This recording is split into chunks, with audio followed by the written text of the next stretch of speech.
We all remember her from these pictures. At the time that her father was assassinated, Armita Rezaeenejad was only 5. Her mother, Shohreh Pirani, was also wounded in the attack.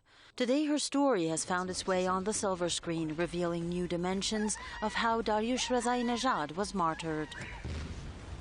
این نقشی که من بازی کردم و کوثرجان بازی کرد، بازی کردنش هم برای من سخت بود. سپاسگزارم اول از همه از خانم زاری بابت پذیرش این نقش.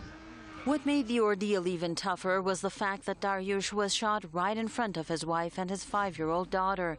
The international community, human rights advocates, and even the UN remained silent. This prompted Shohreh Pirani to write a letter to then U.S. Secretary General Ban Ki-moon, denouncing in the strongest terms the assassination of researchers and scientists. Her move inspired a group of filmmakers to make a movie based on the story. About 5 or 6 years ago, we decided to make this movie. I believe that as filmmakers, we had a responsibility to do so. This is a very important part of our contemporary history. It's a story that just had to be told. It should have been done sooner. I was preoccupied by this incident for years. How can you kill someone right in front of his 5-year-old kid? I did some research, and as soon as the opportunity came up, we decided to make the movie. Hanas, which literally means breath, is a biopic that dramatizes the story of Daryoush Rezaeenejad, a nuclear scientist that was assassinated in 2011. This movie is actually a document that shows how Iran has been a victim of terror attacks. There aren't many countries in which such brutal terror attacks have happened. The assassination of a scientist and researcher while his family is watching.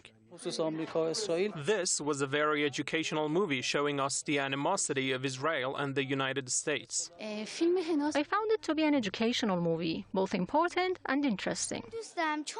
I learned a lot. It was very interesting. The feminine touch has turned this biopic into a must-see, and now, in an open letter, Armita has called on all foreign ambassadors in Iran to watch the movie too. In the words of Armita, the daughter of the martyred scientist Daryoush Rezaeenejad, Iranian or non-Iranian, everyone should watch this movie just to catch a glimpse of the atrocities and human rights violations that are committed against the Iranian people, while the international community remains silent. Kisumi Shah Ahmadi, Press TV, Tehran.